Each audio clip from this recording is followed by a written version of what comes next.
Welcome to the #1 source for information, news, and opinion on your Columbus Blue Jackets. This is CBJ in 30, presented by Telhio Credit Union.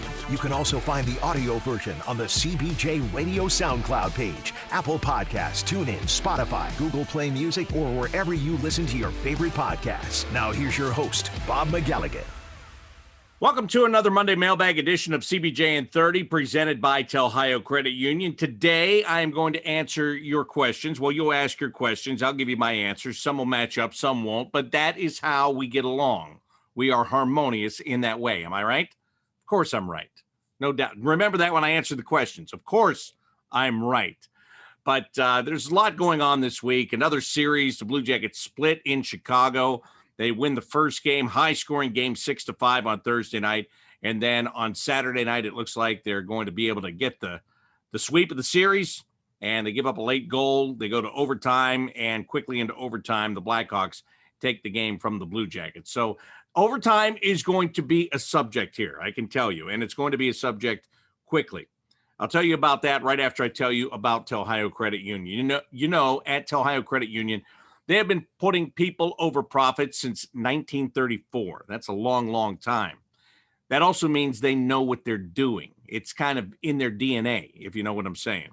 So if you are thinking about your money and whether or not you have your money in the right place, if you're getting the biggest bang for your buck, let me put it that way, check out Telhio Credit Union. Go online, look at their website at telhio.org, surf around, click on the different tabs, see what services they have, what they provide with those services that maybe you're not getting now. That's really what it's all about, right?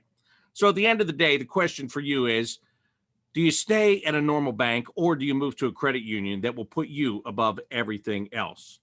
Telhio Credit Union. Find them on the web at telhio.org. All right, I'm going to start this off with a couple of examples for you today. And here's the first example. This is an example of somebody that puts together their question and sends it immediately following an overtime loss. And then after that, I will give you an example of somebody that takes a little bit of time and then sends their question. I'm not telling you that either one is right or wrong. I just want you to be able to differentiate between the two questions. Okay? These are both audio questions. So it's not just the question itself. I want you to listen to the tone of voice and the way the question is asked. I think it's funny. This first one, this guy doesn't think much is funny. I can tell you that. Cameron doesn't think much is funny. But when you look at it a couple of days later, it should bring at least a smile to your face. Might even bring a smile to Cameron's face when he listens to himself right after the Saturday night loss. Here it is. Hey, Bob. Cameron Maynard in Belfry, Kentucky. Is there any team that's worse in overtime than the Blue Jackets? Like, this is honestly, like, we could not win an overtime game if our life depended on it, okay? Like, can we just decline overtime or something? If we're tied going into overtime at the end of regulation, can't we just decline overtime and just take the point? Like, honestly, I've never seen a team as bad in overtime as this one is. Also, what the heck's happened to Emil Bemstrom? Have they just essentially given up on him? Be interesting to find out. Looking forward to answering my question, Bob. Thanks. All right, Cameron. I don't mean to laugh at you. I really don't. It's just funny. I know that feeling. I felt the same way when I was leaving the building on Saturday. The exact same way. You snatched defeat from the jaws of victory, right? Am I right? Of course I'm right. So I understand your frustration, and just a great question. Is there any team worse than this team in overtime? Look, this team hasn't really been good in overtime since Artemi Panarin left. Let's be honest, okay? They do have a game breaker now. Look, I understand Nick Foligno coming out to take the face off the other night, kind of. If somebody was supposed to take the face off and win it and then go off the ice, normally that is Boone Jenner. I was a little bit surprised it wasn't Boone Jenner, but Nick came out there. But if his job was to win the faceoff, he didn't do that job, and that's what created the problem. And then the pass that he made was just totally off the mark. And look, when you've got Patrick Kane and Alex DeBrincat on the ice at the same time, you better be about perfect. You better not let them be hanging around your blue line or get in your zone, because what happens? Well, we saw what happened. DeBrincat knocking the puck out of midair and baseball batting it by Jonas Corposalo. So that's it's frustrating, and I understand your frustration. I do, and it's been a long time. There was a time, you remember this time, there was a time when the Blue Jackets were dominant in the overtime. Jones, Panarin, and whoever. Dubois most of the time, but whoever, it didn't matter. With those two guys, the way they were playing then, and having Panarin, it was different. Now, will Laine become that guy? Perhaps. He didn't get the opportunity on Saturday, but perhaps he could become that guy. Emil Bemstrom, I'm glad you asked me about him. I was just talking about him the other day. They haven't given up on him, but the real question that I think you're asking is, how does this guy ever get back into the lineup? And I have no idea. I can't see it at this point in time, him getting back in there. Now, that's not to say that they won't do it tonight, Thursday, Saturday. They could do it anytime they wanted to. But who's going to come out? You're going to take a Grigorenko out and put him in. You're going to take Eric Robinson out. Eric Robinson was flying in those early games. He's cooled off a bit now. But are you willing to do that? Would you put him in over Liam Foudy? Who's playing better? Kevin Stenlund's already passed him on the depth chart. And the fact that Kevin plays center and now Koivu retired, so that works in Stenlund's favor as well. But he is a better player at this moment than Emil Bemstrom, a more consistent player. Am I right? Of course. So how does Bemstrom get back in? I don't know. They haven't given up on him, to answer the question that you asked, Cameron, but they'll find a way to get him back in somewhere. I think he needs to go to Cleveland. I think he needs to go and play in the American Hockey League, get some confidence. He had confidence in Europe. He came over here, wasn't translating in the first couple of games. Let him go somewhere and have some success. Play him on a top line, get him a lot of minutes. I could make that argument about Foudy too. Get him up there. Let him play. Get better. Get confident. Come back when you're feeling good about your game.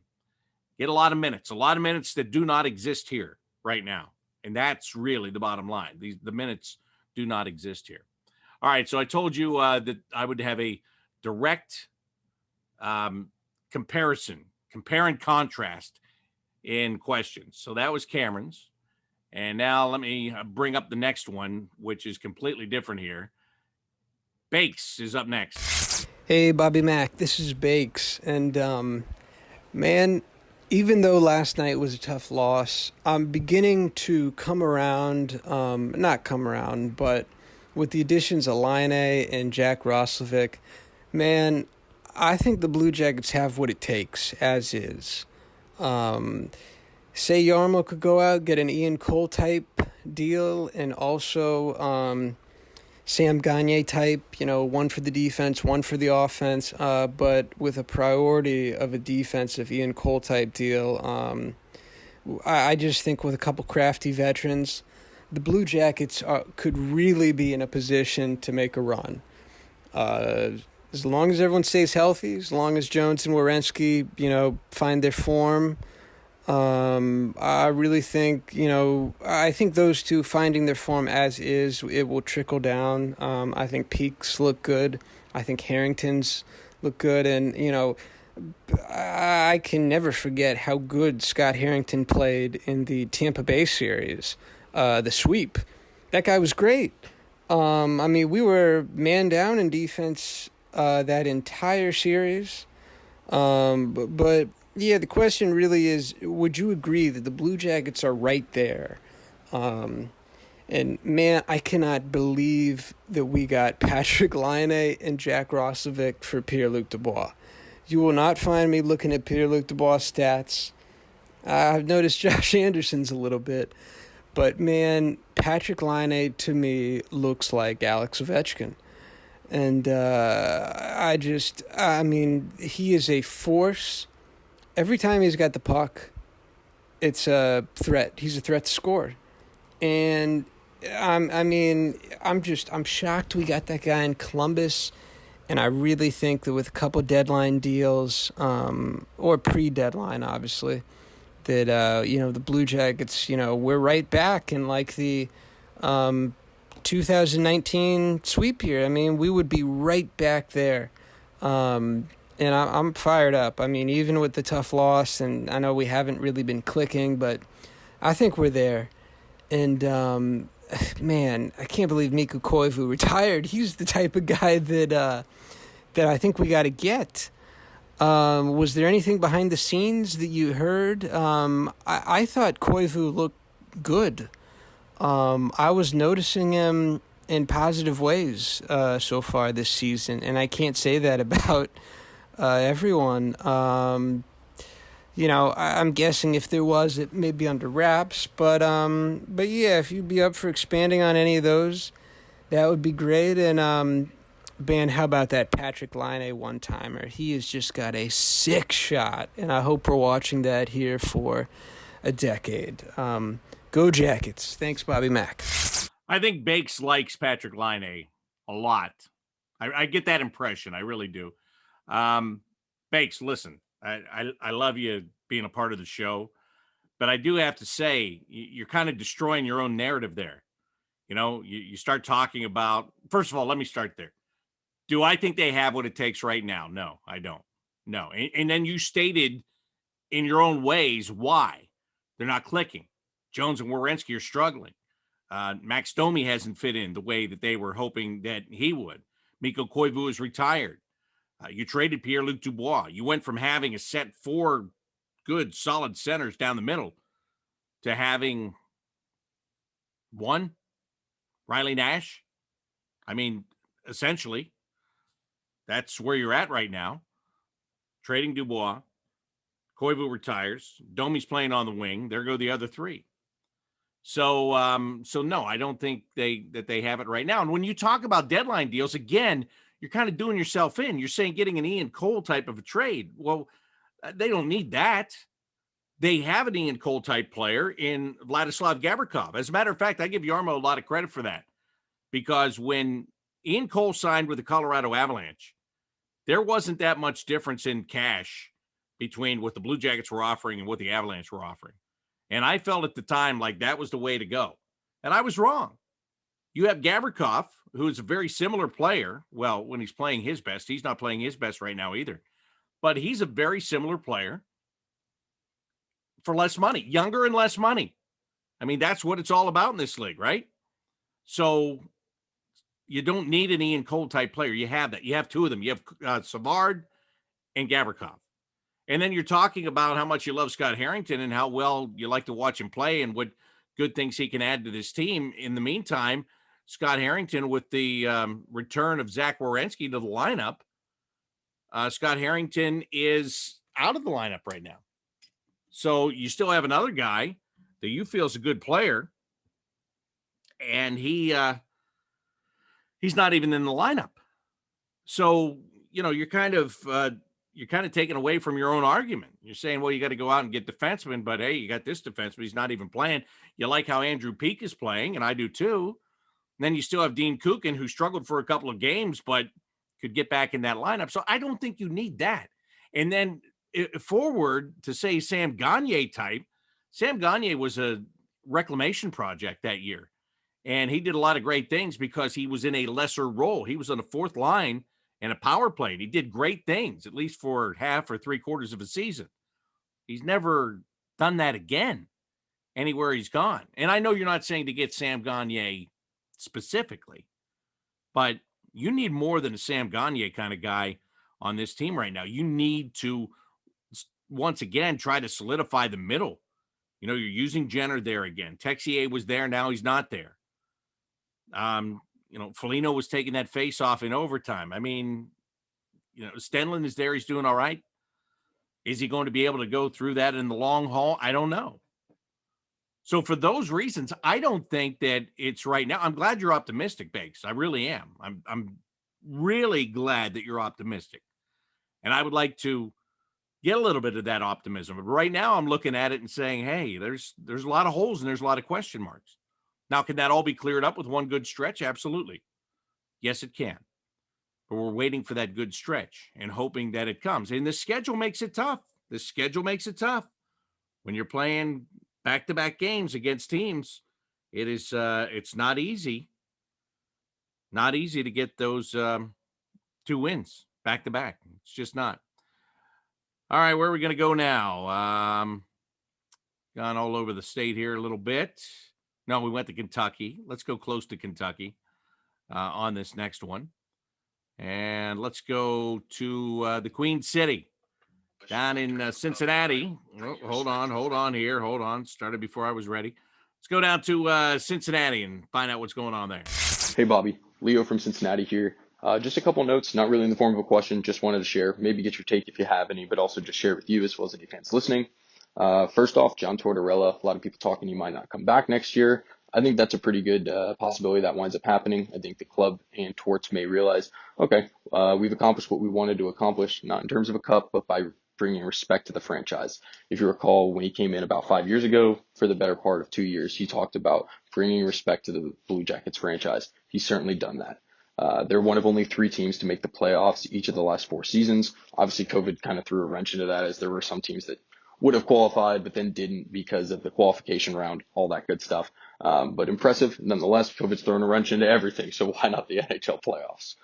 And then I will also note that in those 4 years, 3 of the 4 they've lost to the eventual Cup champ, and the other situation with Boston, they wound up losing in Game 7 of the Cup final. So losing to pretty good teams. With that said, I'm never someone to take consolation in, oh, we lost to the champs.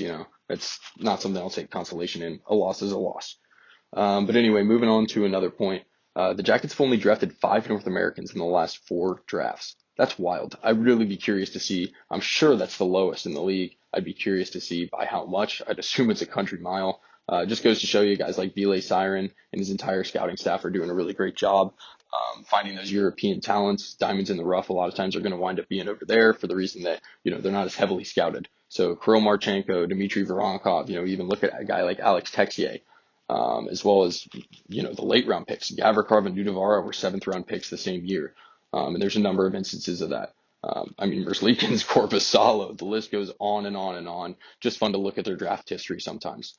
Next, kind of a little draft related. Daniel Czar, former Blue Jackets draft pick. He may have just been a straight up signing. I'm unsure. But anyway, he's lighting it up in Sweden right now. I think he's top 5 in goals and points. I don't think it's exactly a Mosyakin situation, but impressive nonetheless. I'm pretty sure he's happy over there as a personal rather than professional decision, so I don't think we'll see him come over. But just an interesting note about a former member of the Jackets organization. Moving on here, Koivu's retirement. Congrats to him on a great career in retirement.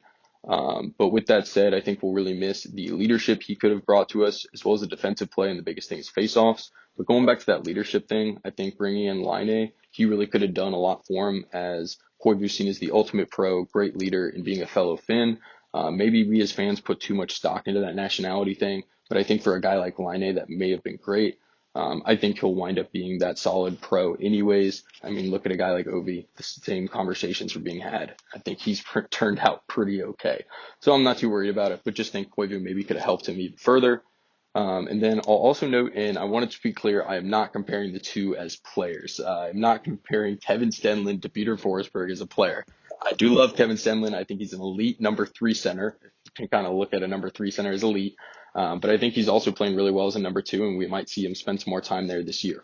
I know Torts is a big fan of him, especially on the power play. But back to my original point, I just think the guy looks like Peter Forsberg.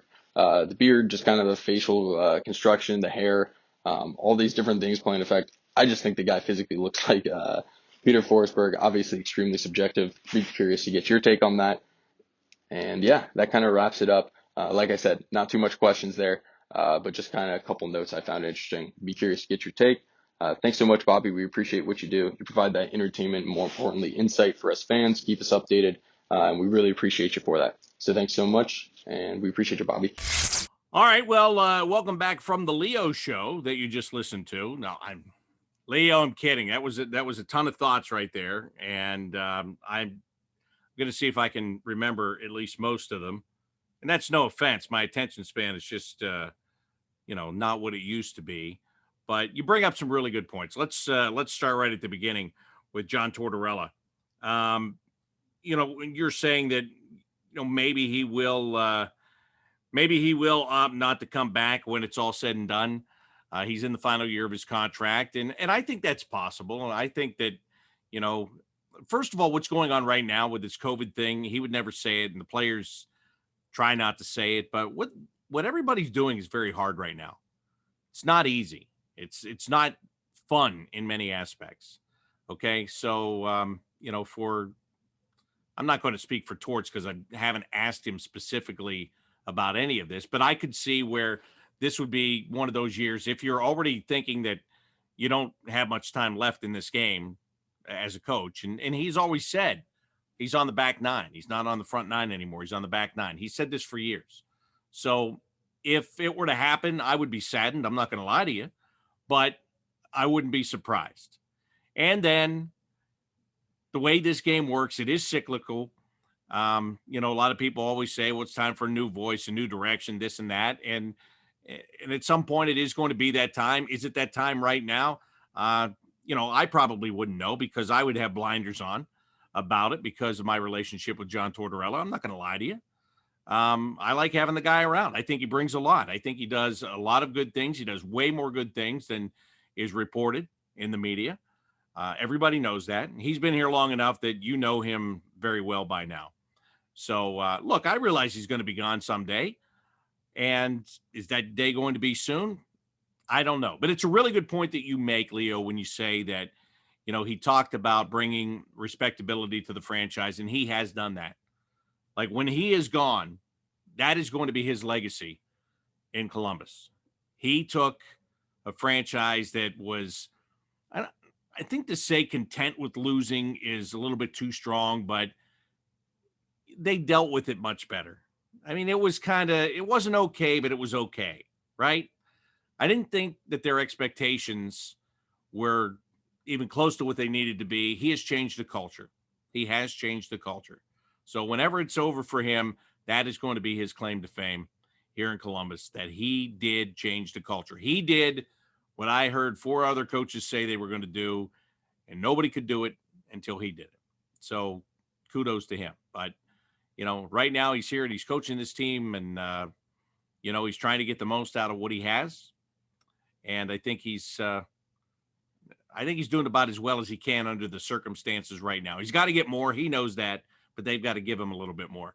You bring up Mikko Koivu, and I forgot one thing on the previous question, which was, were there any behind-the-scenes thing with Koivu? Absolutely not. He's away from his family. He's 37 years old. He thought he could still play at a high enough level, and he realized that he couldn't play at a high enough level anymore, and he was having to push himself to get ready for games and come to the rink. He'd kind of lost the luster. So that's it in a nutshell. It's right out there. I do agree that I think that him working with Patrick Laine for the remainder of this season would have been very beneficial for Laine and his growth as an NHL player. We forget this guy's still young, really young. So I think that would have been good for him, but it just wasn't meant to be. The draft and all the Europeans, you talk about diamonds in the rough. You and I differ a little bit there. And not that they're not diamonds in the rough. I don't mean that. But I hate when you have these first-round picks and you're going to have to wait 2, 3, 4 years before they even come over to North America and play. Now, when they get here, when Kirill Marchenko gets here, and if he's really, really good because he stayed there and he played, that's great. When Chinakov or however the heck you say it, when he comes over here, if he has benefited from it, then that's great. Voronov, if he comes over here and he's great, okay, then you can turn around and stick it to me and say, well, what were you talking about? Well, you have to have these guys in North America right away. But I like having them here right away. I like having them playing junior hockey. I like having them playing in the American Hockey League. That's just me. Maybe I'm just an old curmudgeon when it comes to that. But, I like the old draft guy in the first round and he comes in and, after a couple of years in your system where you have control over him for the most part, and not always. If he's in junior, you don't, but if he's in the American League, you do. You have control over his development, and then you put him in, and then he plays. So, they've gone very heavy European drafting. I don't see that as much of a surprise. And Yarmo they've gotten some guys from over there. Speaking of that, they just got a guy the other day. I thought this was a very interesting trade, quite frankly. The trade that they got the other day, or the trade that they made the other day, and I don't know much about this guy at all. They traded with the Carolina Hurricanes to get the rights to Gregory Hoffman, who's a left winger. They gave up a 7th-round pick in 2022 for him. So that's next year. Hoffman is playing in Switzerland, and he'll stay there for the remainder of the season. This guy's 28 years old. He's got 163 goals, 156 assists for 319 points in 481 career games. So here's an older guy who has just continually scored in that league. So maybe that'll be one of those diamond in the rough things that we didn't really see or get, and we'll figure it out when he gets here. And finally, Leo, the final point, Peter Forsberg and Kevin Stenlund. Do they look alike? Do they? I don't know. Maybe a little bit. I think you're seeing it more than I am, but I don't spend a lot of time getting into that stuff. Is he a true doppelganger? I don't know. I guess it's similar enough. So I'll give you that one. I'll give you that at the very end. But Leo, thank you for your question today. I do appreciate it. What else do I have? I want to make sure that I get all of my voice questions in here and make sure that taking care of everybody. You guys have been kind enough to send those. Oh, no. I have this one. Oh, I couldn't. Thank goodness. I've got a voice question and I've got a video question for you too, but I'm glad I didn't forget Greg up in Cleveland here. So let's get to him and see what he has to say. See what kind of a question Greg has for us today. As I'm, I'll tell you what, I have had internet concerns on and off. In fact, I had internet concerns to the point where I just thought about just doing this show a little bit later in the day, but I opted not to do that because I wanted to make sure that you got it as quickly as I could get it to you. So just battling through it here. Bear with me for a second. All right, here we go. Hi, Bob. It's Greg in Cleveland. Question for you regarding the Columbus Blue Jackets AAA team. I got to be honest, I follow a lot of hockey, but I was not familiar with that team before until Jack Roslovic got traded here, because then there was obviously a lot of mention of it then. When I think of AAA, an equivalent, I'm thinking of the Monsters, just kind of like comparing that to baseball. But with this, my confusion was further compounded in the recent podcast with Jean-Luc Grandpierre when he was saying some guys opt to play for their high school team and not for AAA. So obviously this is a much younger age group, but could you go into a little bit of depth on explaining how that team is structured, where that all fits in?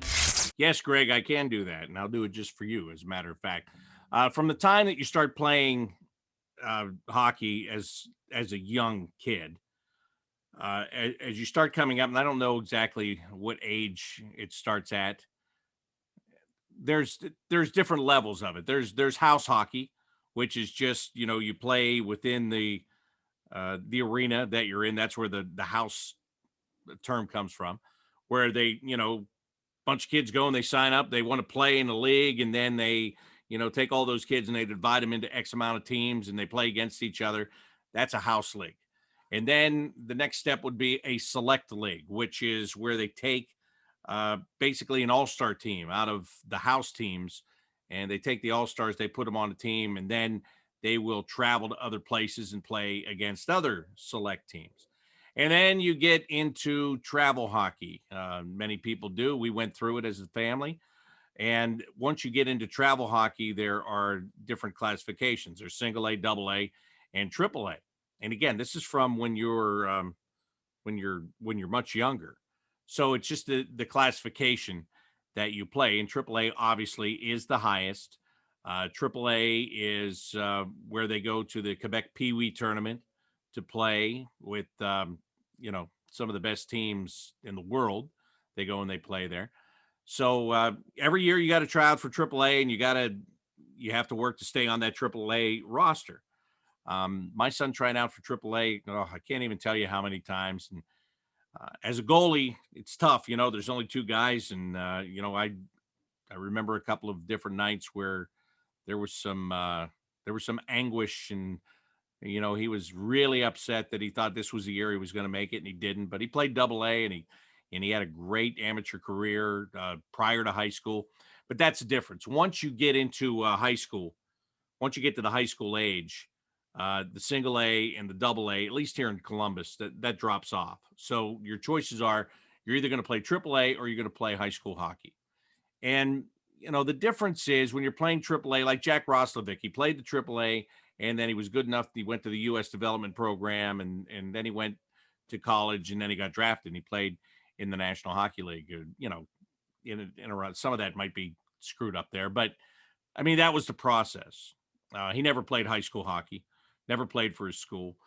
He stayed in that AAA program. So, you know, some kids, they do that and they play AAA, and you're going around and you're playing the best of the best. You know, you're going to Chicago, you're going to St. Louis, you're going to Boston, you're going to Indianapolis, you're going to Cleveland, you're going to, well, I'm sure I forgot something. Anyway, you could be going all over the place, right? Some kids now, you know, they get to a point where some of them decide, look, I'm not going to be good enough to play in the National Hockey League, and I'm probably not going to play pro. And, you know, if I played in college, that would be nice. But the fact of the matter is, I want to play with my buddies. I don't need to be traveling around here. And really, the AAA, there's no fans. I mean, you're going to these different buildings, and it's the parents. They are the fans. Whereas when you're playing high school hockey, you know, the kids from your school come out. I just did, you know, the championship game for the Blue Jackets Cup down at the Ice House on Sunday afternoon, and it was Upper Arlington against St. Charles. Ironically, both of them use that rink as their home rink. They have their own dressing rooms in that rink, and the attendance was down because it had to be down because of COVID.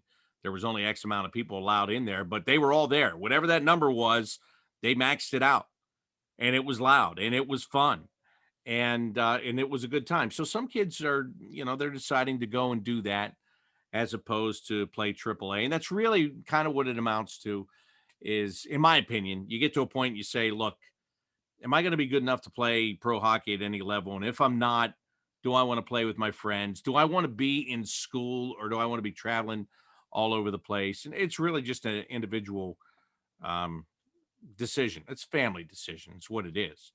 But Greg, that's what it is, Greg. It's single A, double A, triple A. But once you get to the high school age, you're either playing U16 AAA and then U18 AAA, or you're playing for your high school, or in some cases, for high schools that don't have a varsity hockey team, you can get onto a club team. So hope that clears it up for you. But yes, it is a much younger age. It's not AAA like AAA baseball. That would be the Cleveland Monsters, the AHL affiliate of the Blue Jackets. That's more like the AAA when you compare it to baseball. So I hope that clears it up for you.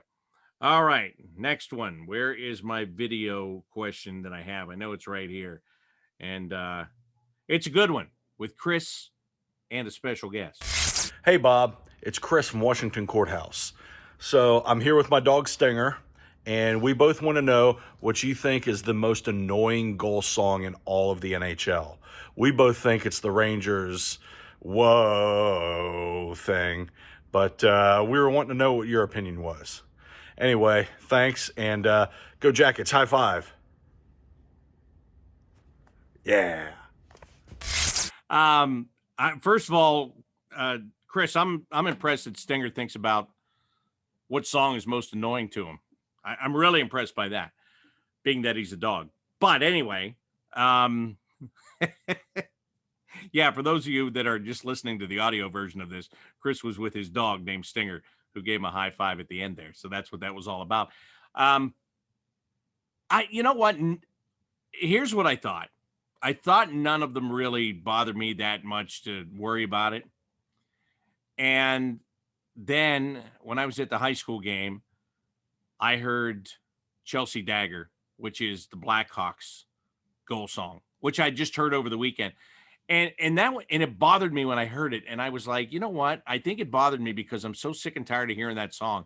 In the 12 years I've been here, I've heard that song so many times. Yeah, I think it does bug me. Now, you might say to me, well, if that bugs you, then why doesn't the Tim McGraw song in Nashville bug you? Because I like that song. I don't like that they reworded it for the Preds, but I like the song.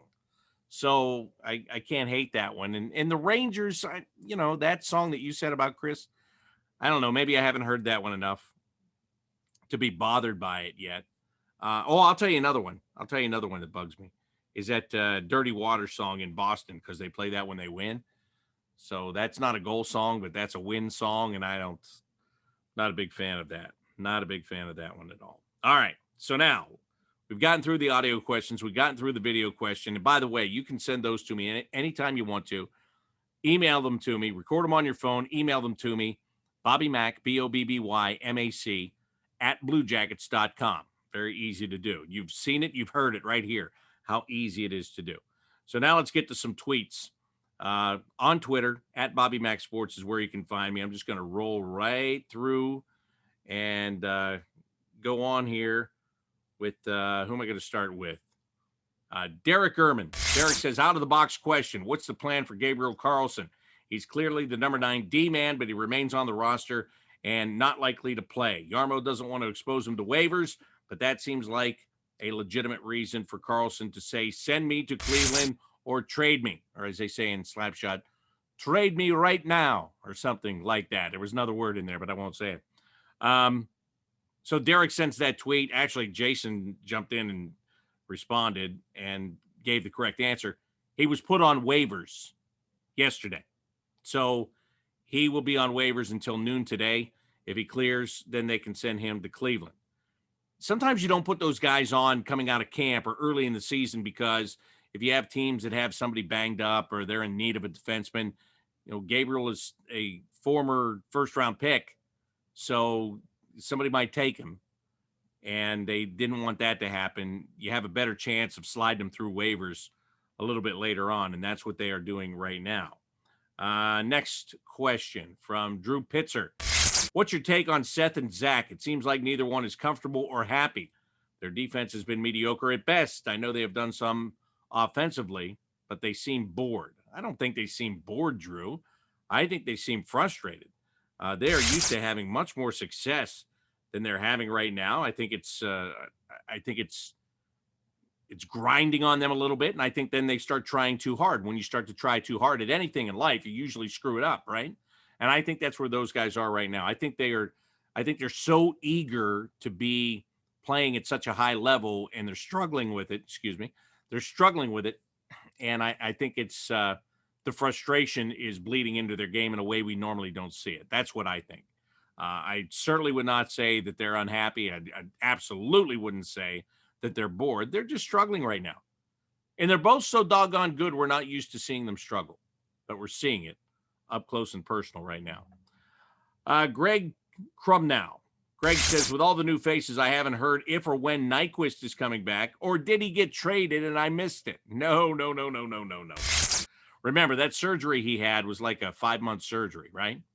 He was going to be out for a long, long time. So there's no new news on Gus Nyquist, but he did not get traded. At some point, he'll be back. But you know what? You did make me think, to be honest with you, Greg, you did make me think about him. I haven't thought about him because I haven't seen him since playoffs. And that's a guy that the Blue Jackets could really use right now, right? Am I right? Of course I'm right. How many times have I said that today? Yeah, they could really use a guy with his kind of skill, but they just don't have it available right now. Linda says, hey, can you explain what it's like for players on the taxi squad? Do they practice with the team or how do they stay ready to play? Are they paid their regular salary? How do they occupy their days? Must be pretty boring. So again, somebody jumps right in and answers this question before it even gets on the show. And I don't know if I should be thankful or annoyed. I still don't know if I should be thankful or annoyed. But Peter Sakic, Twitter, you can be anybody, I guess. And maybe it really is. It's not Joe Sakic, it's Peter Sakic. Anyway, Peter jumped in and said, practice with the teams and do all the activities the team does. If you're on a one-way contract, you get your NHL salary. A two-way contract, you get your AHL salary. That's the answer, Linda. It's right there. It's black and white and a couple of, blue official handles, Twitter handles. So That is the answer. Yeah, they're here. They practice. They travel. They're doing everything except playing in games. And they're making their money, as it was said. Now, some have to go through waivers to go back and forth. The young guys don't. The guys on their entry-level contract do not. Next question. Oh, this one comes from, I hope I say this right. And if I don't, I want you to tell me. Celia? I hope that's correct. The tweet says this. Hi, Bob. Greetings from Finland. By the way, I understand I'm huge in Finland now. Okay, not me, but the Blue Jackets are. And we're getting a lot of response from Finland, not just because of the general manager. I mean, he's not the pop star in Finland I thought he was, but this Line guy, he's pretty good. Anyway, do you think Jarmo will address the need for a number one center before trade deadline or wait until the offseason? That would depend upon what he thinks that he can do. I mean, that is let's just be honest. I was talking about it earlier. It is, once again, an area of need, but it's hard to get in the trade deadline.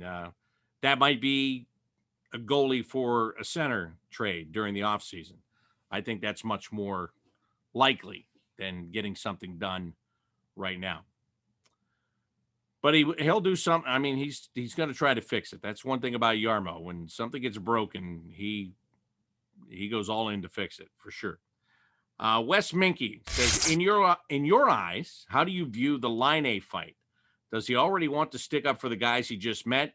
Does he maybe really like it here, or is this just an overkill on effort after he got benched after the little incident? Wes, I want you to look at me. I want you to listen. I'm going to get serious, okay?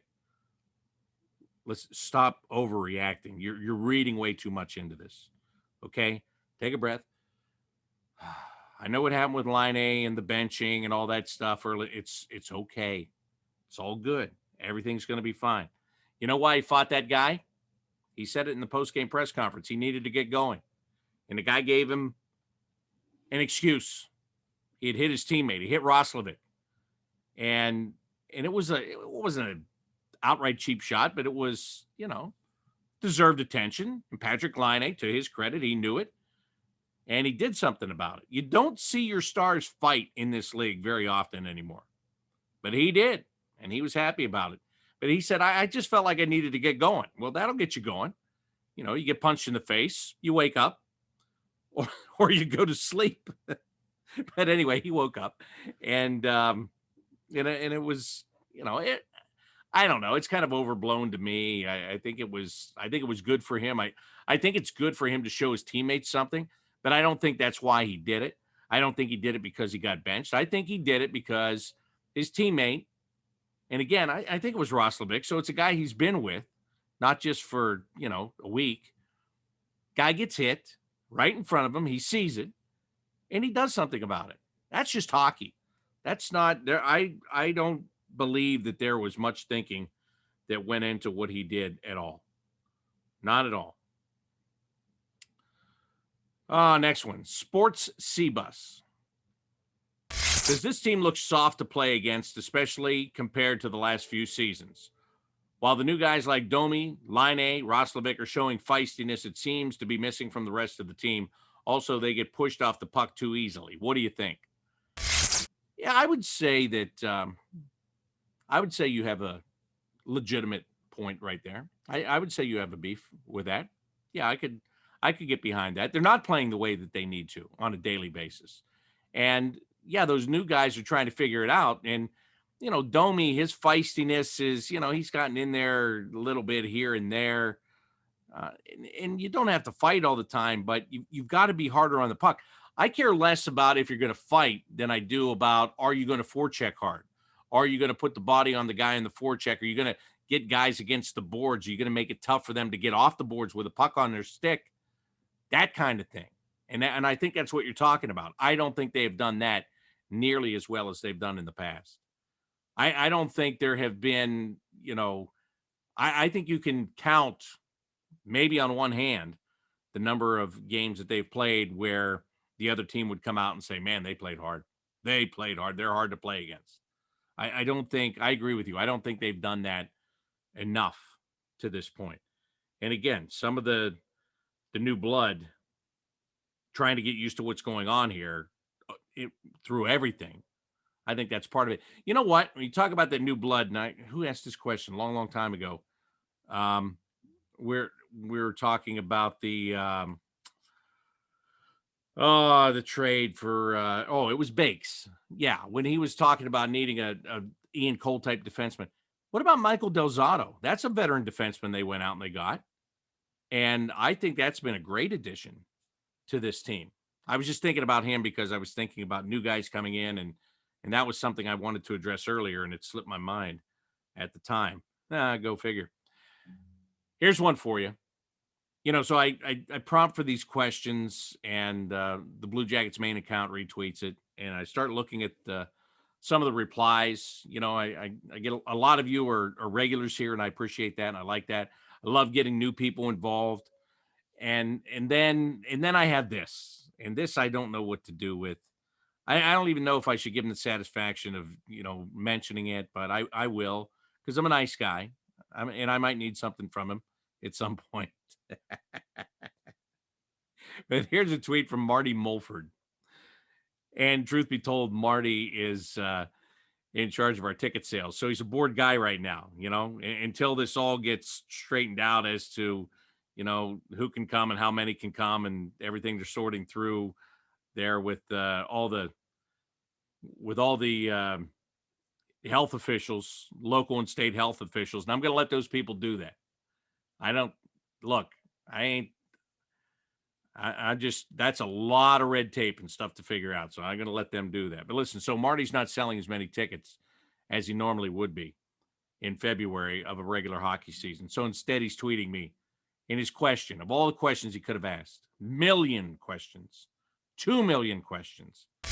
Here's his question. Is the snow ever going to go away? Marty, just because you've lived in Florida, just because you've lived in Nashville, it's wintertime. There should be snow here. Sometimes I'm fine with there not being any here. And other times, when I can see the grass in January, I'm like, it's wintertime. It would be kind of nice to see snow. Now, we'll see if I'm still saying that in like 48 to 72 hours. Yeah, I'll be saying it.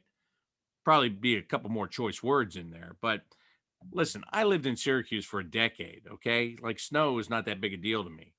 I wish they did the roads here like they do them in Syracuse. I would feel a lot safer if that were the case. That's the only drawback for me is like a little bit of snow and holy cow, forget about it. But anyway, so no, Marty, it's not going to leave. It's not going to leave until springtime, and it's not springtime. So, in the famous words of whoever, deal with it. Deal with it. But again, I might need some tickets at some point. So, we're still cool, you and I. All right, I got one more thing here. Jeremy sent me an email. Jeremy says, long-time listener, first-time asker. I like that because, on a talk show, it's long-time listener, first-time caller. So Jeremy is creative right off the bat here. And he says, forgive me if this has been asked before, but I'm curious as to your color commentator situation. In short, why don't you have a regular color guy? You do a phenomenal job solo, but it's nice in the playoffs when Jody joins you in the booth. Does it get exhausting doing almost all the talking yourself? Also, how do you come up with your trademark goal phrases? I love slicker than putting a Cadillac into a doghouse the other night. Obviously, the player-specific ones are more self-explanatory. Do you have a repertoire of them, or do they just kind of come out on the spot in the heat of the moment? Thanks for taking my questions and for your outstanding work on the call each night and all the extra content you and your team put out. Jeremy in Fairview Park. Thank you, Jeremy. I appreciate that. That last part means the most to me and the people that are putting together the video portion of this and the people that are tweeting it and all of that stuff. So thank you for recognizing all the people. I'm the guy that gets to be in front of the camera, much to your dismay sometimes, but I'm the guy that gets to be in front. There are a lot of people that are also doing other things. So thanks for saying that. All right, let me get to this. Do I get exhausted doing all the talking by myself. Have you just watched me for 40 minutes? No, I don't. I'm used to it. I like having a color analyst. There's no question. I like working with Jody. We have good chemistry. I'm sure you know that on everything we do. We've been friends for 20 years. It comes across. I like doing stuff with Jean-Luc Grandpierre. Again, I've known him for a long time. You know who I talked to yesterday at the high school game that I did? Derek Dorsett, former Blue Jackets forward who then went on to the Rangers and the Vancouver Canucks and unfortunately got injured, and that's how his career came to an end with an injury with Vancouver. But Derek's back in Columbus. He's an assistant coach at Upper Arlington High School. And, I was with Derek all the way back in Syracuse in the American Hockey League. And we talked yesterday, and it was so fun to see him. And, I ran into him outside the building. So, we were socially distanced and outside and the whole 9 yards. It was great. But, we had a long talk, and we talked about old times and, and I always, when I see guys like that, whether it's Derek Dorsett or Mark Letestu or, guys that were fun to have around and I had a relationship with, I always nudge them a little bit and say, hey, they all want to get into hockey ops if they can. Okay. I mean, they just love being part of the team, ex-players. They love that part. I've tried to tell them there is much more job security in being a broadcaster, because if you're working for a GM in player development and he gets fired, then you are at the mercy of the next GM. Whereas, normally if you're broadcasting, you just roll from one GM to the other GM. So I try that as a selling point. But no, it just really, to be honest with you, I don't mind working by myself. The right fit hasn't come along. I mean, Jody and Jean-Luc were both destined to go to television and do that. And that's fine. I get it. I mean, that's part of my job is to, help them get better and get started and get better and then move on. And I'm cool with that. So when there's a fit that works for all parties, I think that could happen someday. But right now, I do it like this, and I'm so used to doing it like this. I've done it like this for, how long have I been doing this? 24 years. And, when I came here, I was a color analyst with George Matthews for the first 6. So, other than that, I'm used to working by myself. So it's not that big of a deal. Jeremy, as far as the phrases, I get them from anywhere. I could hear a line in a song, in a movie, on a TV show. I could hear somebody say something on the street. I could hear my wife say something that I find interesting and think will make the list. My kids, my oldest son always tries to come up with stuff to get on the list, and I usually shoot him down, partly because it's fun. I've started listening to people more here recently and look for ideas, which I probably should have done a long time ago, but I thought I had it all figured out. And then, like, somebody sent me, I'll tell you this, I'm not going to reveal what it is, but somebody sent me a Michael Del Zotto call suggestion the other day, and I loved it. And I can't wait for him to score again because I'm going to use it. Okay. So I'm open to that. And, the player ones are, they're easy, and you try to identify and have people expect that. And the other stuff is just off the wall crazy. And I was in the ice house and somebody yelled to me, "Flapjacks on a Ferris wheel." That's cool to me. I like that. I like when people say, "What's that mean?" And I say, "Nothing. Doesn't mean anything." It means nothing, but you remembered it, right? So I hope that answers all of your questions. And thanks for taking the time to send me the email. Great to have you as part of the show today. Really appreciate that. And that goes for all of you that were a part of the show today. And that goes for all of you that are listening to the show today. So that's going to wrap up the show today. It's a game night, by the way. Did you know that? I know you did. I'm kind of telling myself. I got to tell you, it is so weird this year that there are times where I forget it's a game day because we don't have to go in and do the same things that we've done for years. It's like, the Zoom interviews. You're not going in to get to do the interview in person. They're all on Zoom. So you're at home and you're waiting for the Zoom call to start, and just weird. It's weird. And some days it really doesn't feel like a game day, but today is a game day. 7:00 tonight, the Blue Jackets and the Carolina Hurricanes. This is a one-off. This is not a 2-game series. They're going to play in Carolina tonight. They're going to come home unless they get snowed out and have to stay another night.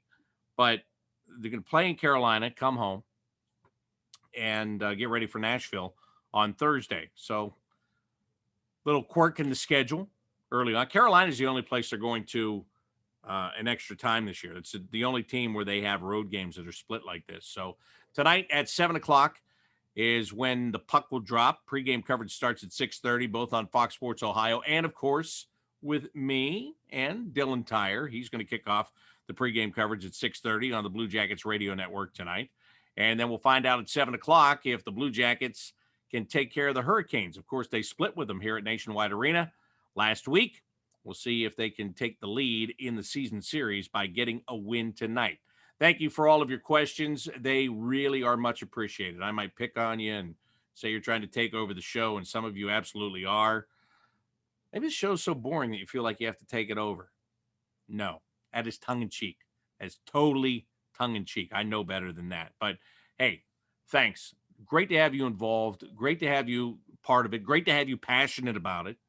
And great to have you excited about tonight's game with the Blue Jackets in Carolina to take on the Hurricanes. That'll up. I was so, like a player that just bobbled the puck at the blue line. I was so ready to get to wrapping this up, and I had it in my head, and I was ready to go with it, and I blew it. I tripped over my own tongue. Doggone it. If that was the first time it had ever happened to me, I'd be shocked, but it's happened so many times I'm not. Here's what I meant to say. That'll do it for this edition of CBJ and 30, presented by Telhio Credit Union. Blue Jackets and Hurricanes tonight at 7 o'clock. Until then, I'm Bob McElligott saying so long.